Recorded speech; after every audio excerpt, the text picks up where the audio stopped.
Namaste and Namaskara. Welcome to Talk to Vidya today. Here we have a very special guest, Jyotsna Jagannathan. She's an acclaimed Bharatanatyam dancer. She also studied medicine before that, and then her story kind of travels to her being a model, and then she's a muse today in the social media. She's her own stylist.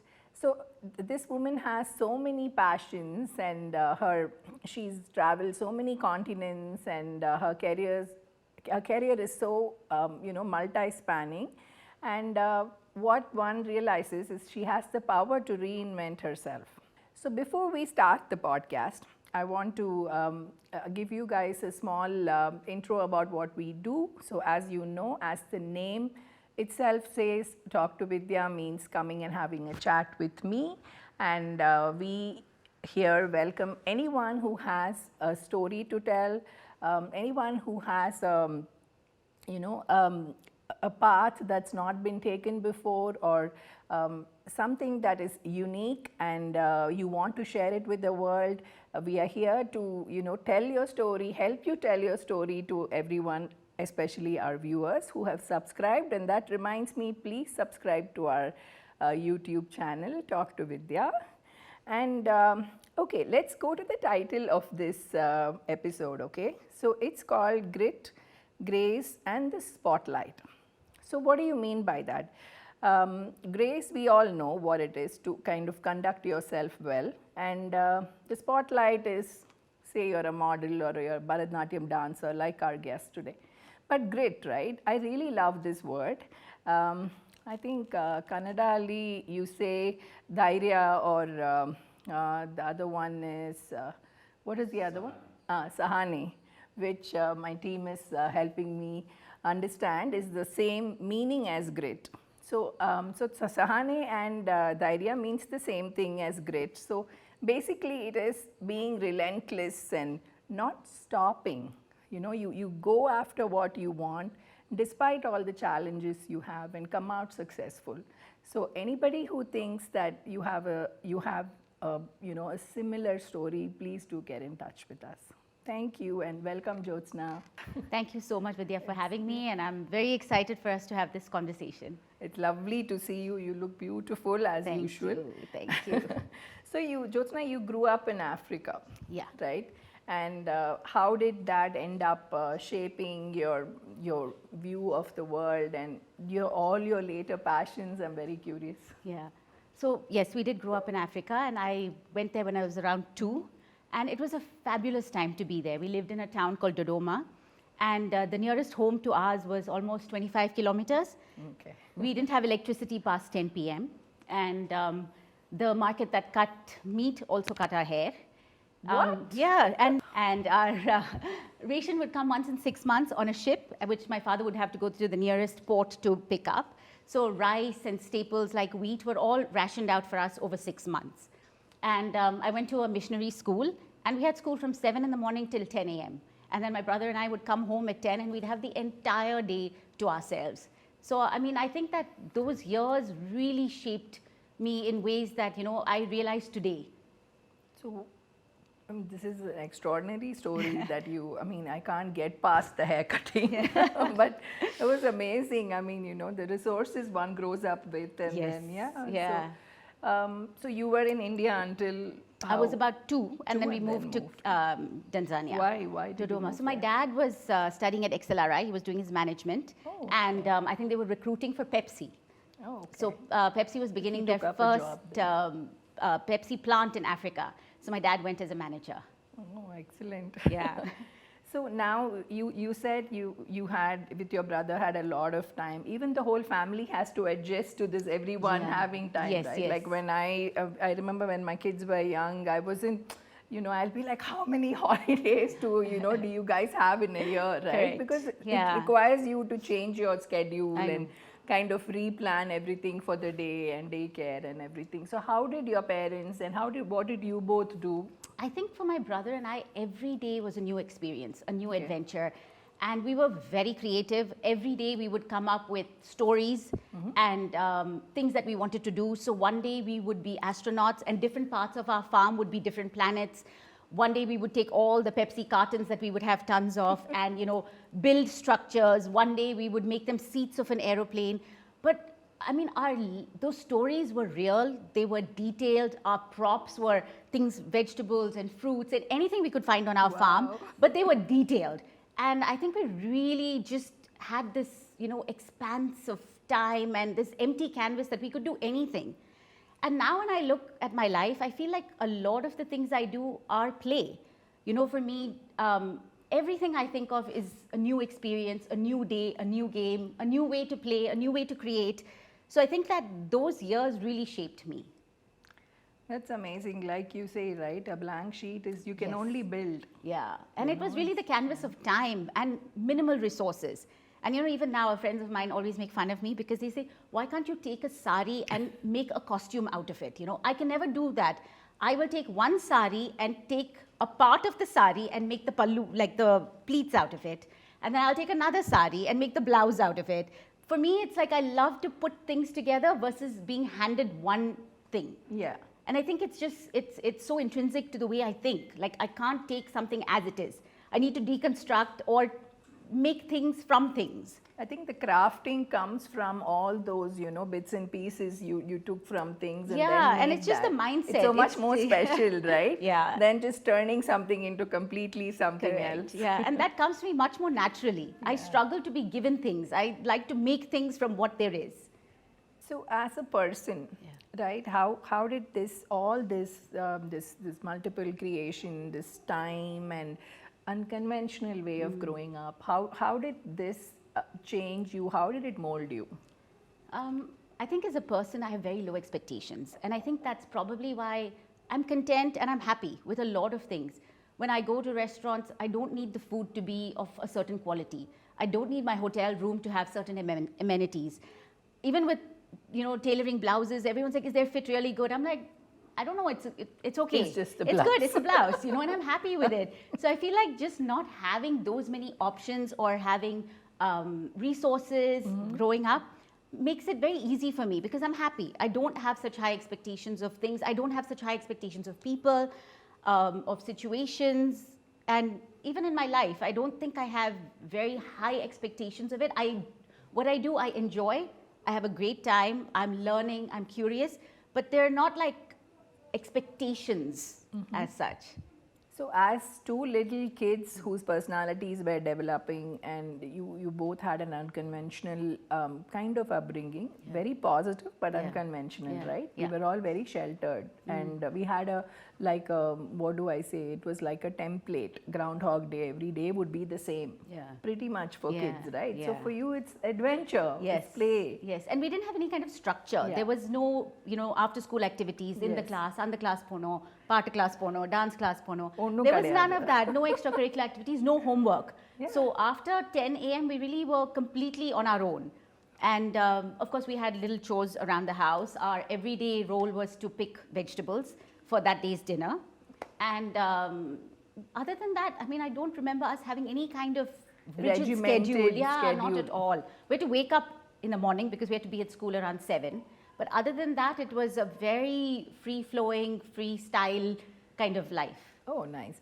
So let me ask you two things. One is you said low expectations, right? So it's a great call out for all the viewers because, she would be the ideal woman because, she has low expectations. So most of us, come as a package with preconceived expectations. We want this, we want to go there for vacation, we want to travel in this whatever class and we want to, there are so many things in our head which is preconceived, right? So our priorities have already been preset and then we hone on them. So I think the lower the expectations are, the better the quality of your life is going to be. The easier you have it for yourself. You're building that framework where you're like, the lesser hang-ups you have, the better.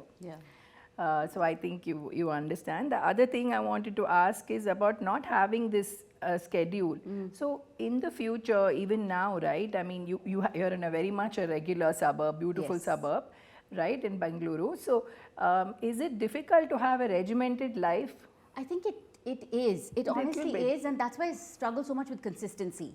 You know, for me, I think as a woman, my biggest struggle has always been consistency. Yeah. You know, even though I would like to think of myself as disciplined, I'm not consistent. There seems to be some kind of struggle where it comes to doing the same thing in the same way every day for me. You know, Yeah. I'd love to work out, but I can't do the same timing every day. Somehow I will find a way to break it. Yeah. But then that break is not really good, because then I'm not as consistent. I'll be Yeah. like, oh, I can't do it for 2 days, and then I'll come back to it. But I think that there is a flip side to that as well. Yeah. You know, I do struggle with consistency. My brain is the opposite. Yeah. I have to do things in the same, Same. time. I have to eat the same things Yeah. every day. Otherwise, I'm like, Yeah. it just goes into. But that's very interesting. I mean, you've been such a successful person in everything you have done. Yet you're saying that the variety is what keeps the energy coming in, Yeah. right? I mean, I get things done, but I can't do them in the same way. Same way. You But know, the it same could be routine other can't. orders. Yes, exactly. I have to shift the order around. Or the order is not the priority. Yeah. Yeah. Yeah. It's amazing. Yeah. Okay, so let's talk about the actual different roles you've had. You've been a dancer, very successful one at that. You started out being a doctor, and you were a boutique owner at some time. Now you're a model, and she's amazing. You guys have to check her out on Instagram. She's really amazing. We'll tell you her handle and everything. So how did, again I'm going to upbringing, Yes. just because I find it fascinating, Jyotsna. How does that tie into all this? I do think upbringing makes a big difference in all our life's choices. Like I said, we grew up in a very isolated environment, so we didn't have the everyday stories of a cousin or a neighbor or a friend's son or a cousin's friend's relative's child going into IIT or doing medicine. So we didn't really have any references of what success was as children. Correct. We never had those voices. We never had the voices of relatives. We never had the voices of other children in our, it was a very small community. And so there were no examples or references or pressure to achieve what somebody else had achieved. So that kind of gave us a certain freedom from all of that. Even today, I feel like I don't know what the definition of success is. When I see people do well, I admire them, but I don't think there is a benchmark, because I've never grown up with that kind of referencing. So I think it was great to not have all those voices. Okay. I always wanted to be a doctor, so I came to India to study medicine. But when opportunities of dance came, I took them. And then there was a point where, I really wanted to create style, design. And so I started a boutique, and that was a side hustle for me. Recently, I've been very interested in renovation and interiors and projects, and a friend of mine was, looking for someone to do his 2-bedroom apartment, and I was like, I can do it. So for me, it's like, it's literally like, today I can do this, tomorrow I can do this. And once I'm in it, I'm fully in it. So just like that, I did his renovation project, and I think I've done almost 5 or 6 homes already. So it's just whatever I feel like or I want to do more of, I do. And I find opportunities and create opportunities for myself more than anything. Yeah. I can put myself out there because I want to experience something. So for me, all of this is just a way to experience different things, to be different people, to live many lives, and more opportunities to discover more about myself, to feel more, and to just live more in fully. Pack it. Yes. Whatever you want to do, why not? Yeah, why not? Yeah. Vidya, you've also done a lot of things. Yeah. I know you went to engineering college, and then you were studying recently. Yes. And now you have a podcast. Yeah. So we also have a mental health platform called TalktoVidya.com that we provide counseling for and therapy, and all the conventional forms of therapy as well. And this is really going well. That's Actually amazing. the same, Jyotsna. My kids left, and I was so occupied. You know how it is in the West, right? Your whole life is about the kids. Yes. And then, their timings and their classes and picking them and dropping them. And then, I don't want to structure my life. If you have a big family, yes, great. Yeah. But, if you don't, right, just for I'm not saying it's a great thing to, work and to, learn more and all that. But, I just want to have like an expiry date for everything. Yeah. That way you can try out many things. Yeah.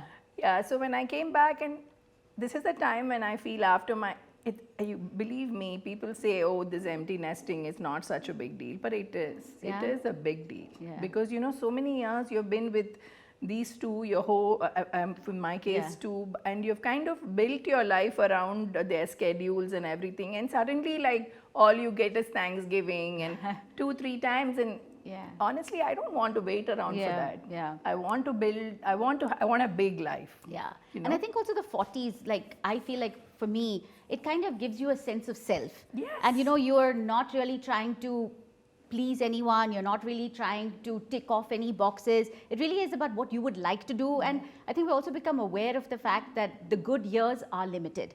And so Yeah. you really want to make the best of that life, right? Yeah. Yeah. So we're kind of similar like that. Yes. I keep changing stuff too.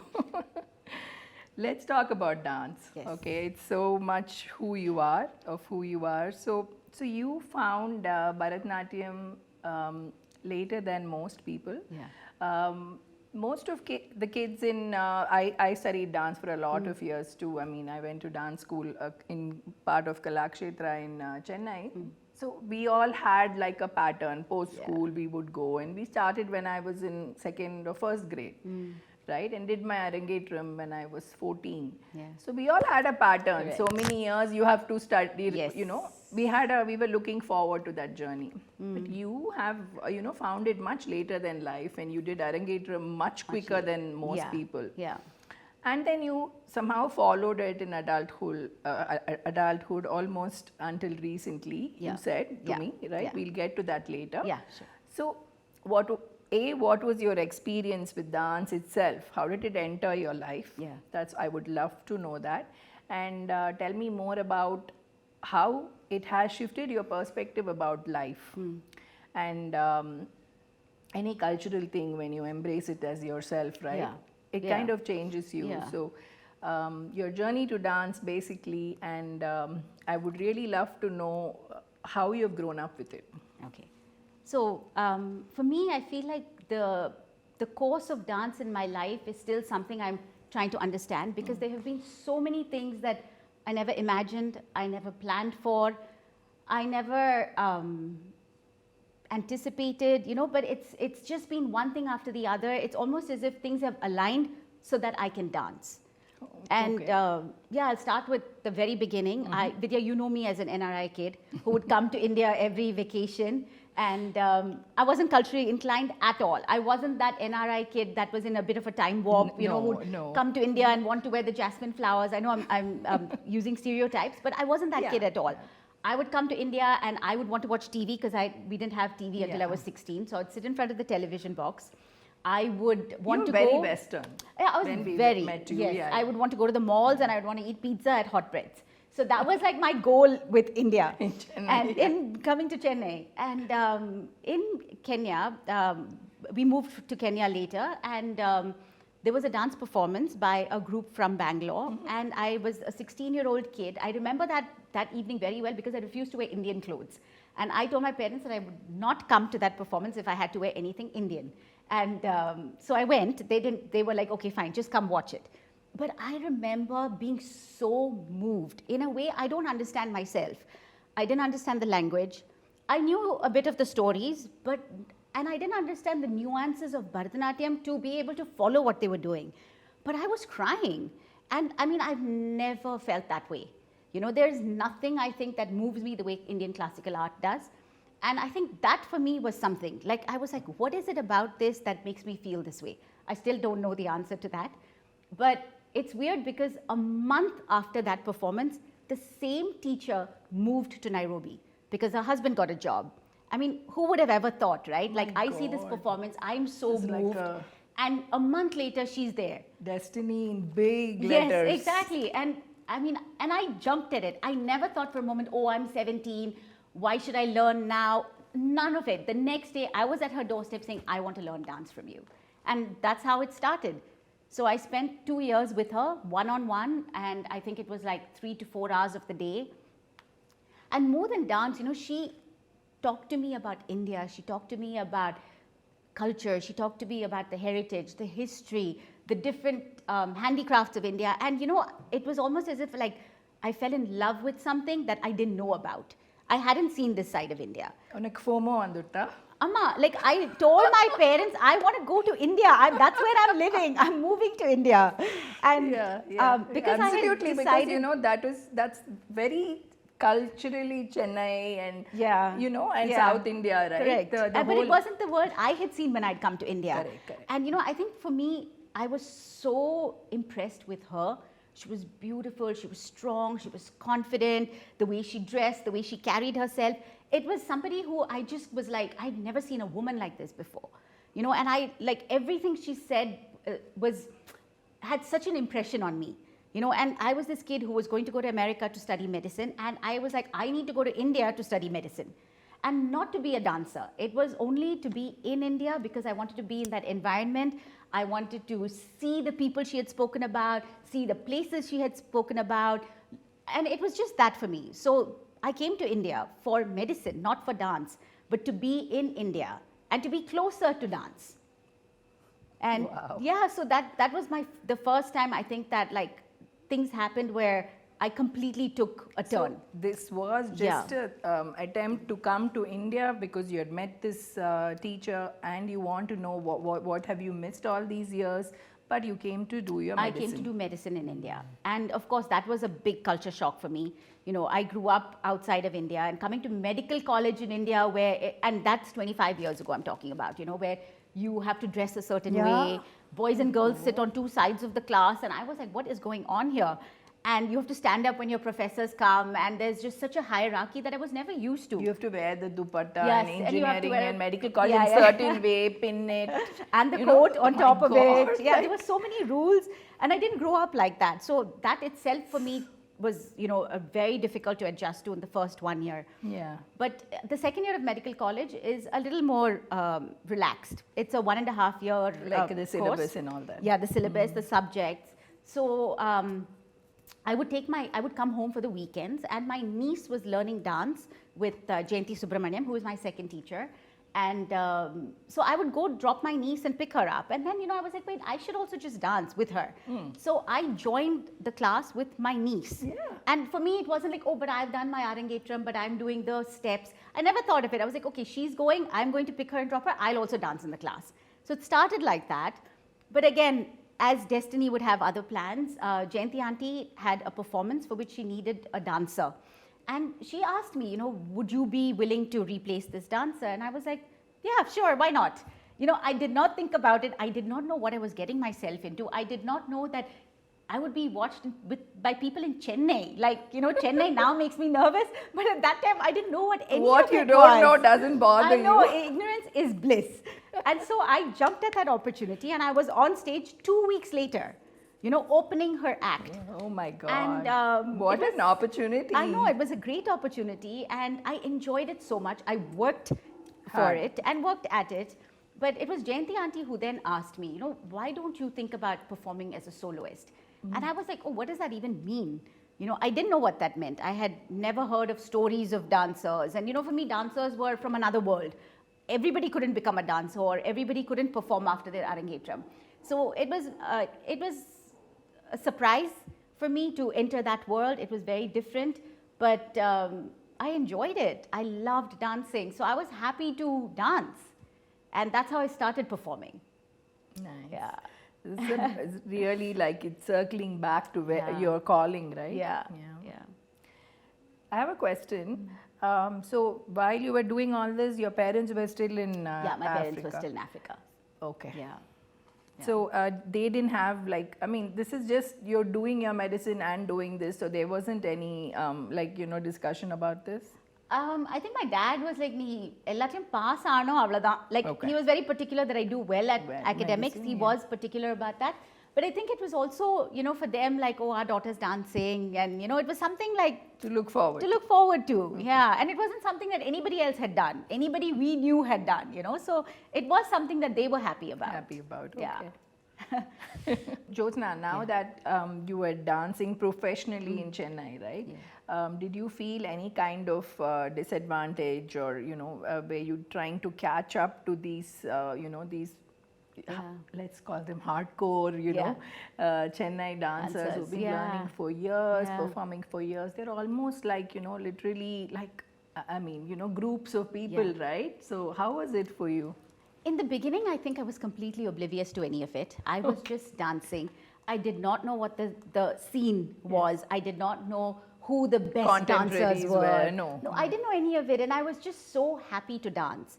But as I started performing more, as opportunities started coming, as I started getting more visibility, and I think also the more I watched, I became more aware of what I had to work on.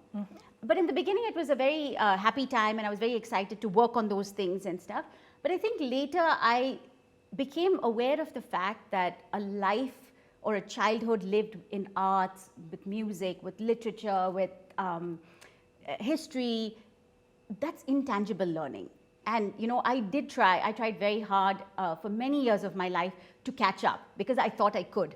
You know, I had a special tutor outside of my dance class who would come home at 3:30 in the morning and train me for 2 hours before I'd go to medical college. Wait, how old were you? I was about maybe 20, 21, 22 at that time. And you woke up at 3 and I woke up at 3, dance? I would practice dance, I would go to medical college, finish, come back, go to dance class, and then come back. So I have no memories of college life. Yeah. I don't remember the social going part anywhere. of it. The social part of it, because I completely gave that up because I wanted to dance. I wanted to catch up.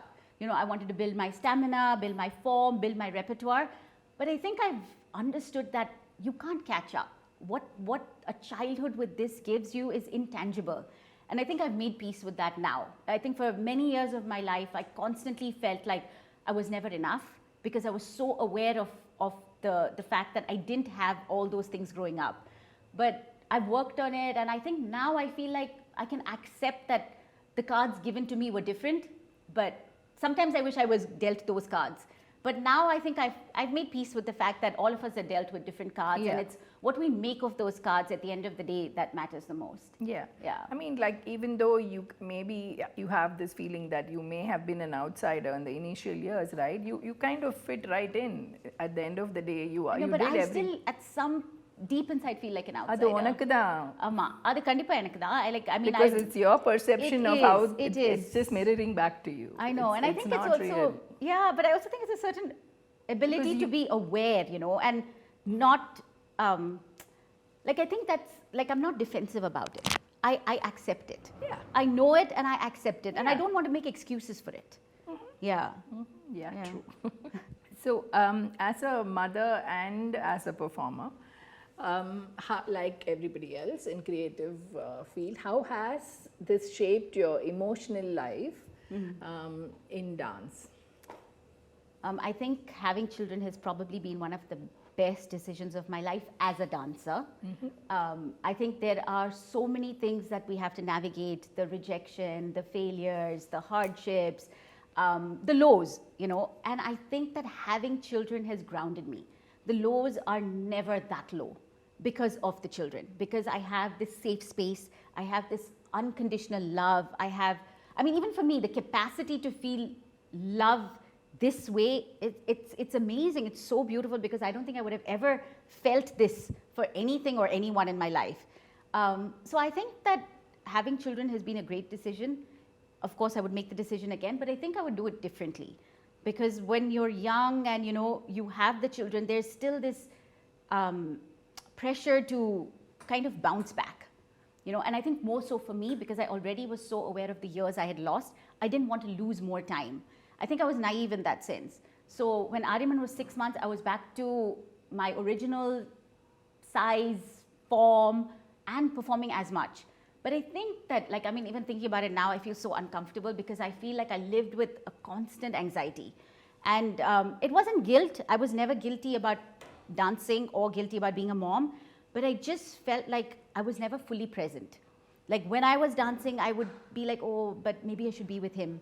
And when I was with him, I was like, oh my God, but I should be practicing more. So I feel like I was constantly torn. And I think a lot of my the early years of being a mother was in conflict. I felt like I was constantly being pulled, and I did not understand it then, but I understand it now. And I wish I had not put that kind of pressure on myself. I wish that I'd been kinder to myself. I wish that I had not, said that you have to do this, or you have to do this, or you have to achieve this. I wish I'd just allowed for a more natural and organic growth in dance those years of my life. Yeah. So Jyotsna, as a mother and a performer, how has this whole phase shaped your emotional life?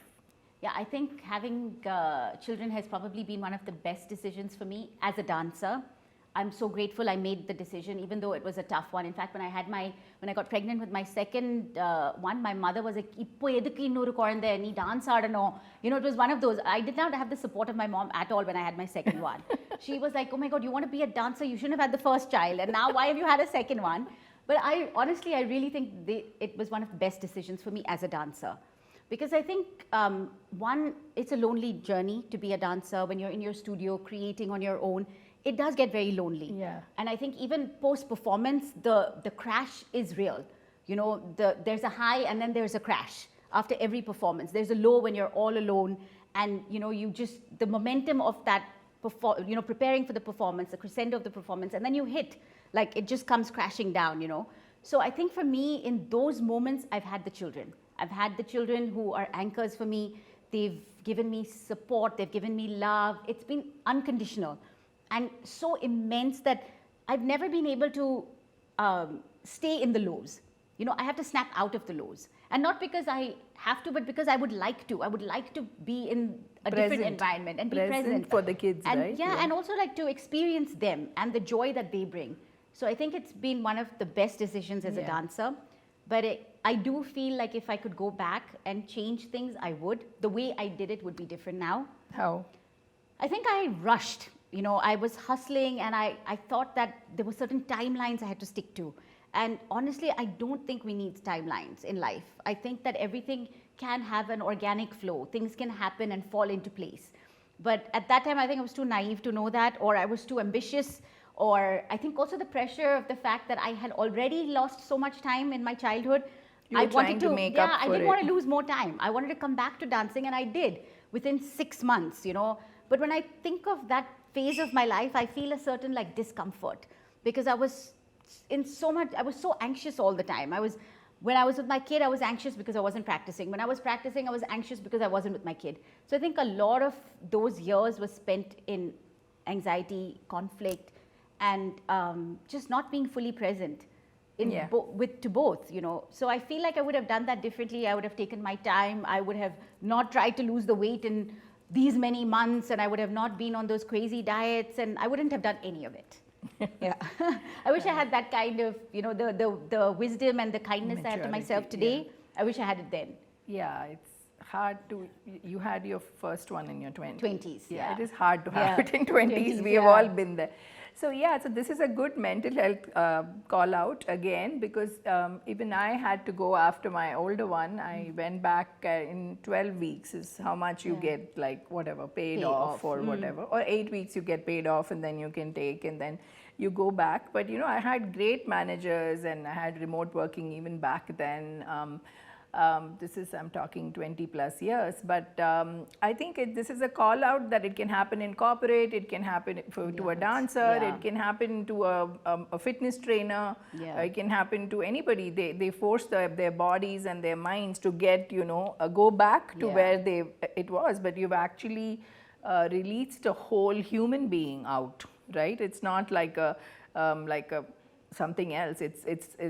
Imagine it's a whole human being that's come out of you. So you've got to take that time to, for yourself, and come back to your normal, like she says, the organic way of feeling like yourself. You'll know it when you feel like yourself. And some people may have the luxury to take off paid, or some people may not. But I think it's a great time to have a conversation with your supervisor or manager and talk to them about how you're feeling. These days you have policies for physical health, mental health, everything. So I'm sure, in fact, there are countries where they give a year off. So, it is all possible.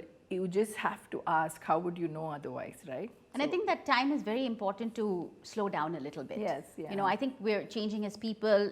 Motherhood really shapes us. And I think it is hard, even with the best of support systems. I know your mom is a pillar of support to you. My mom is a pillar of support to me.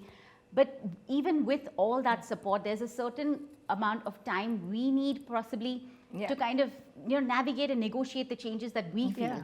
And to kind of be with ourselves and understand who we are now. So I think that takes time. Correct. And Thanks to give for ourselves that sharing, time. Jyotsna, it's a great conversation actually that, you know, it has to be out there because, and that too, like you're so self-aware. That's the best part of this podcast. I love the fact that you're able to reflect and like come back and say, hey, I may have tried this differently. It's probably more holistic for myself. That is something so nice and reflective because not many people do that. It's hard for people to admit that they may have even, you know, taken a slightly wrong step. So I really applaud you for that. Thank you. So Jyotsna, you told me you've taken a year off now from performances. And you're not taking any new dance projects, right? Yeah. Right? In Bharatanatyam. In Bharatanatyam. Yes. For now. Okay. So what does this time mean for you? Have you gained some kind of a different perspective? What are you up to? So I think over the last few years, I feel like I was taking on a lot of opportunities that came my way without really, you know, evaluating whether I wanted to do them, how I wanted to do them, in what capacity do I want to perform, or any of those things. And so I decided to take some time off this year. But I have been touring in Europe with the Akram Khan company as a dancer, and we did over 49 shows, I think. So I've been dancing, which has been fabulous. And it's been a great time of discovery, a lot of fun, a lot of new experiences and learning. But it's also given me time to kind of look at my dance more objectively because I'm not in the thick of things, you know. So I've enjoyed the time away, and I think that going forward, I really want to find my own way of doing things with the dance, and not just the way it has kind of come to me. So I'm happy that I took this time off, but I also got to do so many other things, and it's been great. Yeah. That's nice. Yeah. Double click on that. What is this Akram Khan thing? What kind of dance? So the work is called Tikra, Night of Remembering, and it has 14 dancers, all female cast, and 6 of them are, actually 8 of us are Bharatanatyam dancers, and the others are contemporary dancers. So it's a contemporary movement, but using the Bharatanatyam dancing body. Yeah. And is it for like, I mean, where is it? Where do you perform? So we were in Europe most of this year, and the original performance was commissioned by the Royal Commission of Saudi Arabia. Wow. So our world premiere was in Alula, in a desert, in the middle of the desert. We had a beautiful stage, and we performed there. But after that, we've been in Europe for the most of the year. Yeah. Nice. You should share some pictures. Oh, I will, for sure. Okay, so let's come to modeling, branding, and this new thing that I'm, you know, I'm so impressed with you with these attributes that you've added now to your and your whole profile. So how did this modeling start? How does it even blend with your dance career and your sense of purpose and individuality? And tell me more. Yeah, I think when I was in college, I did a music video, and I did like a friend had asked me if I would, you know, do some pictures for her for a brand she was starting, and that was 10 years ago. And I did those, and that was it. You know, I never thought about them. I never thought that was something I wanted to do or could do or any of it. But last 2 years ago, another friend of mine asked me if I would just, you know, let her click some pictures of me because she was building her portfolio. And we did a shoot, and I really enjoyed it. And, you know, I was like, oh, maybe this is something I like to do. And I had parked that idea. It was just that. But this year, I had a lot of time because I wasn't choreographing. I'm not dancing in the Margary season, which is why we can have this podcast. Because otherwise, after September, after September, I'm like completely like, you know, like missing in action. Like nobody can reach me. So this year has been great because I had the time, and I could do things that, you know, I would like to explore or enjoy. I love styling. I love saris. They've always been a part of who I am. And now to be able to do it and, you know, share it has been great. Yeah. So that's it, huh? Yeah. So where do you see this going? Honestly, I don't know. And I'm okay with that. I'm okay to do it now because I can do it. I don't know how busy I will be, how how much dance is going to come back into my life. And when it does, it usually comes like a storm. It kind of like, engulfs us, and I get so deeply immersed in it that I can't do anything else. Like even going out for a coffee or a dinner becomes like hard for me. So I have no idea, but I'm happy to, do what I can when I can. Yeah, but you enjoy yourself doing it. Why Yeah, not? whatever I do, I mean, I really do enjoy it fully. I can never do something that is like I don't enjoy, which is why I don't teach. I honestly don't enjoy teaching Bharatanatyam. Yeah. I think it's also the fact that it's something that I have to commit to, with so much structure. As a teacher, I can't be like, oh, I don't feel like it today. You don't have that luxury as a dance teacher. So I've never taught. I mean, I like doing workshops, or I like, being a rehearsal director, but I don't like every, Monday, Thursday, Saturday class between this time to this time. I can't do it. And also, if you think about it, it goes back to the basics, right? Yeah. It goes back to you wanting to do different things in different days, because back in your childhood, because you don't like to do the same thing. And being a teacher is very much that. Oh, and it's so much commitment to somebody else, right? Like here I can play around with, okay, I won't go to the gym on this day, or I won't do this class on this day for myself, but I can't do that with others. So I don't enjoy that. So I don't teach. So I'm somebody who, has also been privileged enough to be able to do things that I only want to do. So Jyotsna, the drive to excel in today is so strong, for performing women like you. How do you manage this kind of, burning ambition, and also the anxiety that comes with it, and the societal pressure?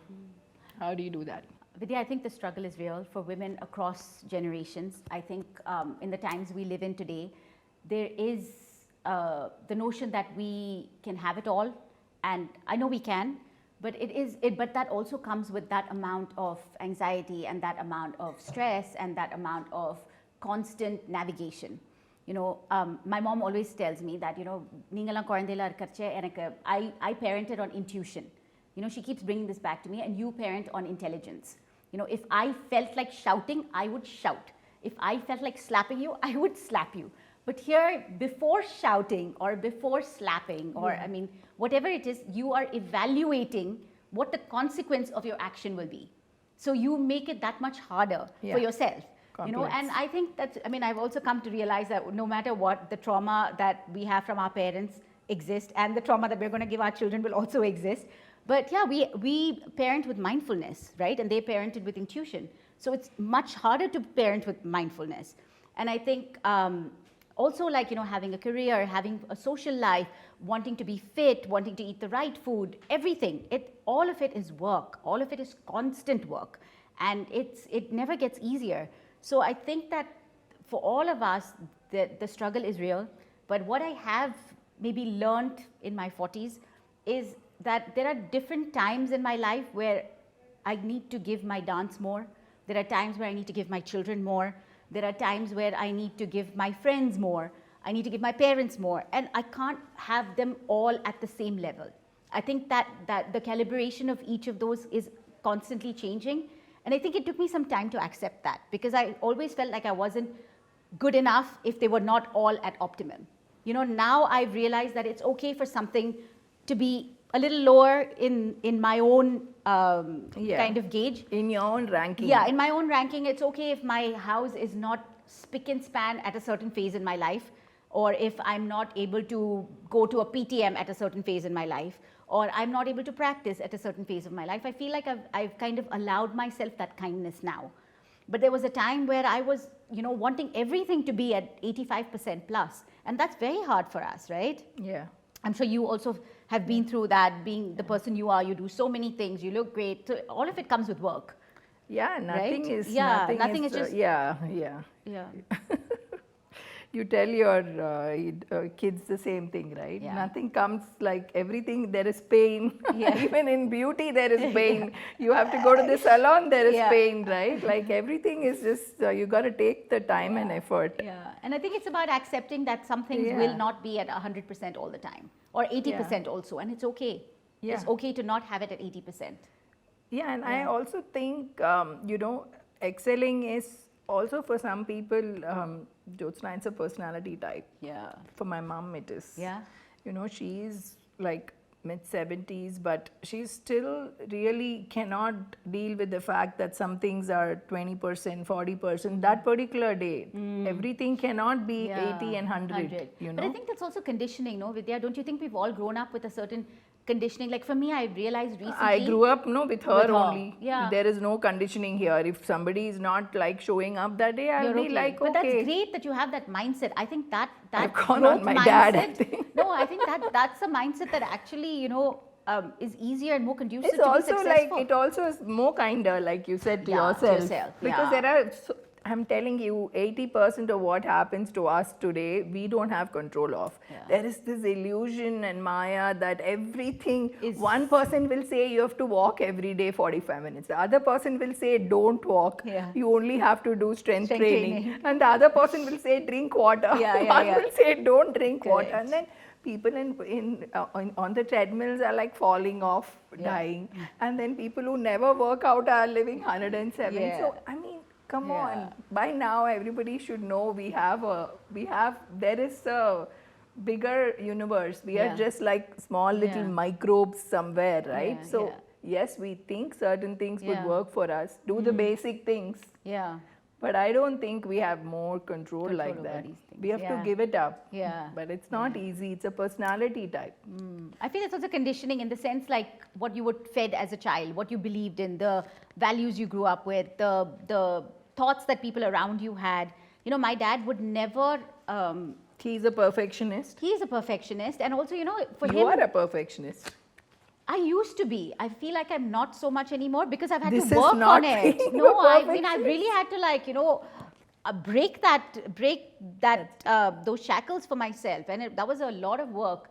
Because and then you can breathe a little bit after. Yeah, I grew up with like such a perfectionist mindset that, you know, if one tire was punctured, I would go and puncture the other 3 because now the car can't go. It wouldn't be about fixing that tire. It would be about puncturing the others.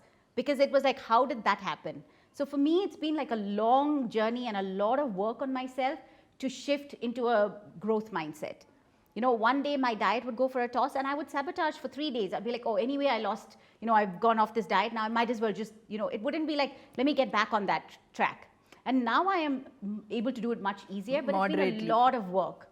Yeah, and I feel like it's got a lot to do with like my parents because, you know, my dad would constantly like complain about other people being lazy. So for me in my head, I can't be lazy. Like, you know, my self-worth is attached to productivity, which is not fair to me, and it's not the truth, right? Like, I don't need to feel like worthy if I have been productive. Yeah. So I think there are a lot of things that we kind of pick up over the years, which are not necessarily things that we need to live our lives. I think my daughter, same way, has gone on my mother because she says these weird things that, you know, I have had a non-productive day. I said, what do you mean? What do you have to do more? It's like snowing outside and then, you know, there's nothing you can do. There are days to be cozy, right? But then she would say this, then I'm just hearing my mother. I'm like, okay, this skipped a generation. Lucky you, actually. So we are at our very favorite rapid fire with Jyotsna. Jyotsna, what's your favorite solo dance performance ever? I think it would be the first time I ever choreographed a full-length production on the river Tamarabarni. You choreographed? Yes. Oh my God, okay, that's great. And what is your best advice that anybody gave you? I think it would be from my mom. What is meant for you will never miss you, and what misses you was never meant for you. Wow, she's bang on. Yeah. Okay. And I think I follow that a lot. So I never get very disappointed, or I never feel like, oh, I wish I got something, because I always feel like it was never meant for me. Right. So, okay. So can dancers ever be friends? Of course, yes. Dancers are always meant to be friends. I think my closest friends are all dancers, and honestly, I don't think anyone lives in the shades of grey that we live in. Okay. So most of your friends are dancers. My closest ones are, yeah. So Jyotsna, what is your post-performance treat? It's always fries and Coke. And that's not just post-performance. It's birthday, anniversary, children's birthday, pick-me-up, movie night. It's always fries and Coke. Really? Yes. You have fries and Coke? Okay. I mean, I'm trying to reduce the Coke now, but fries, I'll never stop. Okay, so according to you, one fashion tip that never fails? Monochrome pairing. Can never fail. You think? Yes. Okay. Dance move that you hate. I mean, it would have to be the Mandi Adava, but I'm at a point where I don't know if I don't like to dance it or I don't like to watch it. I don't know which is more like for me. Okay, so for the uninitiated or non-dance friends of ours, Mandi Adava is where we are completely, it's like a full squat. Sitting. Yeah. Yeah, but with your heels up. Yes, that's right. Okay, so one thing medicine gave you and you'll always cherish. I think a huge network. I think some wonderful friendships and a lot of life lessons. Okay, good. One thing your childhood in Africa gave you. I think the freedom to be anything I want. Oh, that's awesome. Okay, what do you think about female friendships?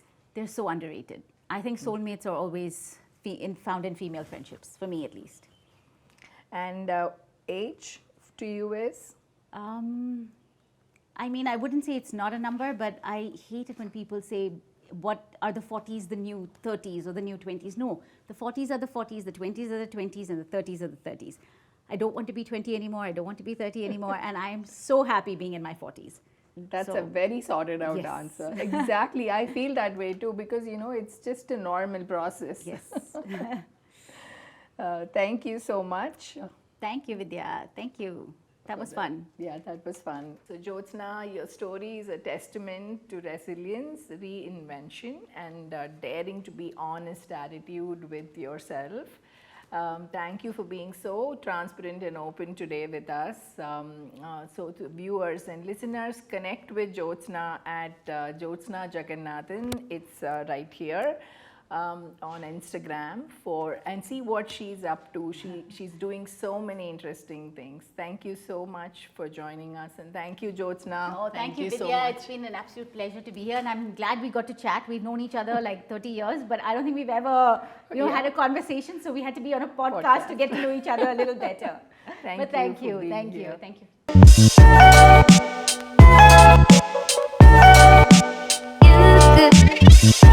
You